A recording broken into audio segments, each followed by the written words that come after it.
Hello and welcome to episode 295 of the Daily Sales Message Sales Podcast, where every single day I share a piece of simple and actionable sales advice, wisdom, a story, an anecdote, anything and everything that's designed to help you feel more confident and sell more stuff too. If you're new around here, my name is James Newell. I teach people how to sell for a living. And for me, selling comes in two distinct components. It starts with having what I call a clear sales message. So people have got to understand what you're trying to sell to them, which sounds flippant, but if you've ever faced that problem where people just don't get what you're trying to sell to them, you know exactly what I'm talking about.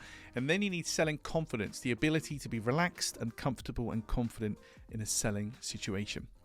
In today's episode, I'm talking about a phrase that I used back in the day, back when I had a real job, a sales job.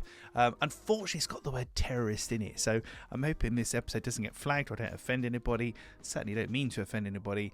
But I had a particular client who were an absolute nightmare to deal with. And all the time, when they work with other people, they threatened to leave. They threatened to cancel orders and do this and do that. And they were holding people to ransom. They were a nightmare. I took over their account, and the first time something went wrong and they said, well, James, we're going to order our 200 units, whatever it was, elsewhere if you don't do this and you don't do that. They're trying to hold me to ransom. I called their bluff. I said, I'm really sorry you feel that way. What we'll do is we'll cancel the orders.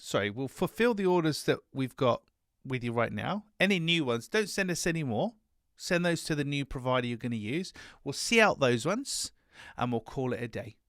How does that sound to you?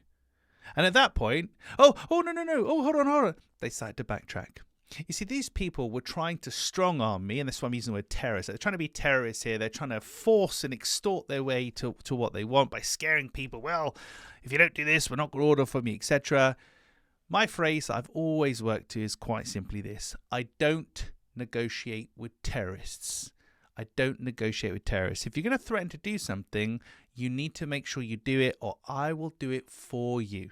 Which sounds really brutal, doesn't it? And very aggressive and angry and very unlike me, if you've listened to all 200 or so episodes of this so far. But I've got this real issue with bullies and people strong-arming people. So I don't negotiate with terrorists. And this particular account, when it happened, they were astonished. And after that date, they behaved. Of course they did, because I was very, very happy to cancel orders, just fulfill the ones we've got because we don't want to let anybody down, but cancel the new ones. You can go elsewhere, fine. In fact, I'll do it for you kind of thing. And they had to talk me down from doing that. I think in life, in business, nobody is above or below anybody else. We all work in different jobs, have businesses, do different things. But the moment somebody tries to impose their will on you because they're somehow better than you and they've got control over you, it really grinds my gears. And that's what made me so angry that day. And I put them back in their place. I'm equal to them. I'm not better than them. I'm not less than them. I'm equal to them. And I explained it to them that day. And I was very clear that if you ever do that again, we will see through on this, and that'll be that. We have to behave now. You cannot do this any longer. And they didn't.